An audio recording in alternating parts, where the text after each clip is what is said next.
नमस्कार, आप देख रहे हैं हमारी खास पेशकश। मैं हूं रवीश और आज बात विराट कोहली की करेंगे, जिन्होंने ऐसी गुगली फेंकी कि उन्हीं के टीम के खिलाड़ी हो गए बोल्ड। साथ ही साथ आपको यह भी बताएंगे विराट कोहली का यूनिवर्स बॉस कौन है और आज होने वाले मुकाबले की भी बात करेंगे। हमारे साथ स्टूडियो में खास मेहमान मौजूद है हमारे क्रिकेट एक्सपर्ट मनिंदर सिंह, भारत के पूर्व लेफ्ट आर्म स्पिनर, और साथ ही साथ भारत के पूर्व तेज गेंदबाज अमित भंडारी, और मेरे साथ है मेरी बहुत अच्छी दोस्त सायरा, शैली और सूर्यांशी। तीनों से हम बातचीत करेंगे। लेकिन कल बड़ा धमाका हुआ था, क्रिस गेल आए, तूफान उनका आया और गुजरात को उड़ा कर ले गए। शैली जगदेव मेरे साथ बैठी हुई। शैली, आपको थोड़ी तकलीफ हुई क्योंकि आप गुजरात लायंस के साथ थे, लेकिन क्रिस गेल ने तो उड़ा दिया गुजरात को। ठीक है, मैं मानती हूँ आपके यूनिवर्स बॉस ने घायल कर दिया अपने बल्ले से, लेकिन भूलिए मत मेरे मैकलम ने भी बहुत कोशिश की, सुरेश रैना ने भी बहुत कोशिश की टीम को बचाने की, पर यार it's just a game, you know, चलता रहता है। गेम तो गेल ने तो खेल बिगाड़ दिया सारा, लेकिन हजारी बन गए हैं। जी हाँ मनी सर, लेकिन ये एक एंटरटेनमेंट होता है जिसको आप एक्सपेक्ट कर रहे होते हैं, और जब गेल जैसा खिलाड़ी मारता है मजा बहुत आता है। बिल्कुल, देखें गेल से आप यही एक्सपेक्ट करते हैं, और उनको T20 के फॉर्मेट में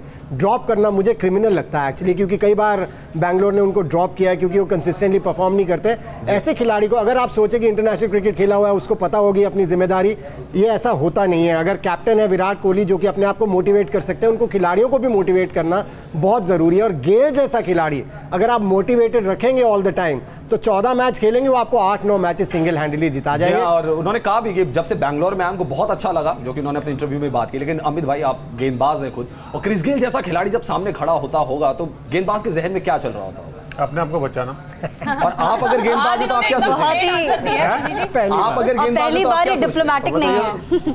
आउट करके बच सकते हैं और कहीं नहीं बच सकते। अगर आप सोचे कि मैं इसको इधर डाल लूँ उधर डाल लूँ तो कहीं नहीं बचेंगे, क्योंकि वो एक ऐसा प्लेयर है कि अच्छी बॉल भी छक्का मारेगा और गंदी बॉल भी मारेगा। तो जो फीलिंग कल थम्सी को आई थी आउट करने के बाद, वो कहते हैं मेरा बेस्ट विकेट है, क्योंकि आउट होकर ही रन बचे। अगर वो खेलते रहते तो शायद एक नया रिकॉर्ड और देखने को मिलता, शायद 175 वाले रिकॉर्ड भी तोड़ सकते थे अपने। और अमित जी कल एक बोल रहे थे कि क्रिस गेल अभी तक उनके बल्ले से रन नहीं निकल रहे हैं, लेकिन उम्मीद है, और कल तो वो 10,000 ही बन गए और इतने रन बरसाएंगे ये तो उम्मीद ही नहीं। देखिए इतनी खुशी हुई कि सूर्यांशी रेड पहन के आ गई क्रिस गेल के लिए। बिल्कुल बिल्कुल, और मैं कहूंगी 100 बात की एक बात, एक शेर ने दूसरे शेर को जगा दिया, तो कल एक शेर जो है जग गया, और अब ये शेर जगा है। सर क्या लगता है कि आरसीबी एक शेर तो जगा है, पर बाकी टीम की नींद थोड़ी दिक्कत आ रही, क्योंकि अगर ये टीम फॉर्म में आई तो बाकी टीमों ने जो मैच खेले, लेकिन क्रिस गेल जैसा खिलाड़ी जब खेल रहा होता है तो दूसरी टीम के कप्तान की क्या स्ट्रैटेजी होती है, क्या दिमाग में चल रहा होता है? जैसे रवीश के कॉन्स्टेंटली दिमाग में चलता है कि ये किस टीम को सपोर्ट कर रही है। नहीं, मेरे हिसाब से आपके बारे में ज्यादा चलता है कि शैली को कैसे अटैक करूं मैं। नहीं, बेसिकली आई थिंक कैप्टन की स्ट्रैटेजीज कुछ इस तरह से रहती है, फील्ड चेंज करते रहते हैं ताकि उसको कंफ्यूज करने की कोशिश की जा सके, वही आप कर सकते हैं। अदरवाइज अमित ने जो बोला वो बिल्कुल सही है, लेकिन हाँ ये जरूर बात बोल दी अमित भाई ने विदाउट बीइंग डिप्लोमेट। कल मैदान में कुछ ऐसा भी हुआ जिसमें ऐसा लग रहा था कि क्रिस गेल की पारी जो है वो बड़ी पारी नहीं बन पाएगी। ब्रैंडन मैकलम कैच जोरदार लिया था उन्होंने, लेकिन टोपी नहीं उतारी और फिर वो टोपी भारी पड़ गई। मनी सर, बहुत सारे लोग इस पे सवाल भी कर रहे हैं कि जो कैप बाउंड्री लाइन पे लगी, आप इसको 6 कैसे करार दे सकते हैं? कुछ और भी यहाँ पे शायद हो सकता था, यहाँ पे तो जीवनदान भी मिल गया और 6 भी काउंट हुआ। देखें, किस्मत के बिना कुछ नहीं मिलता है और इस तरह की लक की बहुत ज़रूरत होती है फॉर्म को वापस पकड़ने के लिए, और क्रिस गेल के पास लक थी जो उन्होंने इस तरह के रन बना दिए। जहाँ तक कुछ लोगों का सवाल है, एक रूल है क्रिकेट में कि आपकी बॉडी का कोई भी पार्ट, चाहे आपने टोपी पहनी हो, चाहे आपके फ्लेयर भी लग जाए बाउंड्री पे, तो उसको 6 करार दिया जाता है, जो कि दिया गया, जो कि रूल्स के मुताबिक बिल्कुल सही था। जी हाँ, आप क्या कहेंगे इसमें अमित भाई? देखिए, एक बार घेरे के अंदर आ गए तो रूल ही फॉलो करना पड़ेगा। और जिस तरह से टेक्नोलॉजी आ गई है, टीवीज आ गई हैं, कई चीज़ें ऐसे पहले कई बार दिखती नहीं थी। अब कोई भी चीज़ छुप नहीं सकती, वैसे वो नो बॉल हो, वाइट बॉल हो या कैच हो। तो जो नई चीज़ें आ रही हैं और आते हो जो नया आगे दौर आएगा, उसमें ऐसी ऐसी चीज़ें आएंगी कि क्रिकेट अंपायरों को कम और टेक्नोलॉजी पे ज़्यादा हो जाएगा। सारा आपको थोड़ी खुशी हुई थी क्योंकि वहाँ पे क्रिस गेल आउट भी हो सकते थे और शायद फिर फ्लेवर और क्लेवर दोनों खराब हो सकता था आरसीबी का। बहुत ज़बरदस्त, मुझे लगता है कि जितना भी उन्होंने खेला वो बहुत ज़बरदस्त था और एंटरटेनिंग था। और मुझे तो ये लग रहा था कल, जैसे हम बोल रहे थे कि आज क्रिस गेल थोड़ा सा ज़बरदस्त खेले, और थोड़ा नहीं, इतना ज़बरदस्त उन्होंने खेल लिया, तो मुझे तो बेहद खुशी हुई।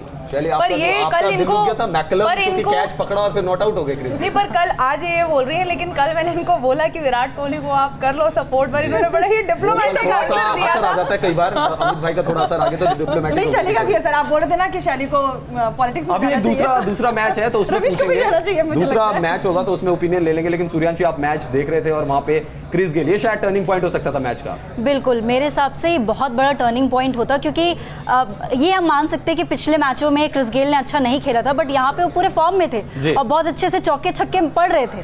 तो ऐसे में अगर वो कैच आज अगर वो टोपी ना लगी होती तो आज टोपी जो सीधा आरसीबी के सर पे होती। टोपी दूसरे को पहनाओ, खुद मत पहनो, शायद ये क्रिकेट से लेसन मिल सकता है। हैदराबाद वर्सेस दिल्ली का मैच अब से थोड़ी देर के बाद शुरू होगा और हैदराबाद ने अपना पिछला मुकाबला जीता था किंग्स 11 पंजाब को हराकर और दिल्ली डेयरडेविल्स अपने घर में हारे थे कोलकाता नाइट राइडर्स से। तो मनी सर, आपकी नजर में आज कौन सी टीम स्ट्रॉन्ग है, हैदराबाद या फिर दिल्ली? देखिए, दिल्ली की टीम में कुछ मेरे फेवरेट प्लेयर्स हैं, ऋषभ पंत उनमें से एक हैं। जिस तरह की वो बैटिंग कर रहे हैं, मैं जल्दी उनको इंडिया की टीम में देखना चाहूंगा। लेकिन हैदराबाद अपने होम ग्राउंड के ऊपर बहुत स्ट्रॉन्ग टीम है, तो इसलिए थोड़ा सा उनकी तरफ रहेगा। अमित भाई, ये कुछ कसक है मन में? युवराज सिंह जैसा बड़ा स्टार प्लेयर चल नहीं पा रहा है, 0 पे आउट हो रहा है, कोई रन नहीं बन रहे उनके बल्ले से हैदराबाद के लिए। देखिए, प्रेशर तो रहता ही, क्योंकि जब आप परफॉर्म नहीं करते कंटिन्यूस तो टीम का बैलेंस पे ही बात, जैसे सब कहते हैं। पर एक चीज़ है हैदराबाद के अंदर कि अपने होम ग्राउंड में जैसे मनी भाई का एडवांटेज होता है, पर सबसे अच्छी बॉलिंग यूनिट के अगेंस्ट आज हैदराबाद खेली, क्योंकि जिस तरह से दिल्ली की डेयरडेविल्स की बॉलिंग यूनिट है वो अब तक आईपीएल के अंदर सबसे अच्छी यूनिट नजर आई है, क्योंकि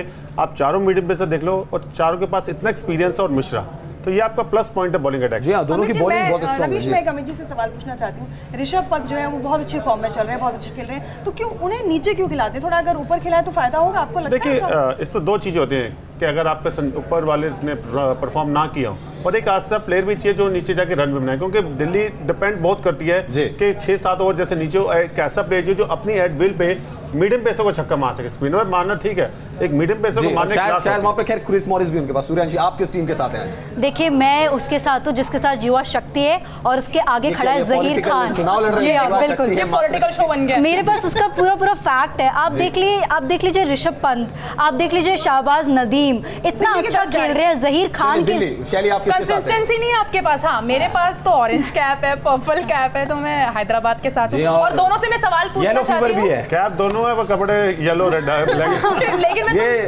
शायद कॉम्बिनेशन बन गया है। लेकिन ये तो दिल्ली का दंगल जो चल रहा है हैदराबाद में, उसमें कौन जीतेगा तो पता लगेगा मैच के बाद।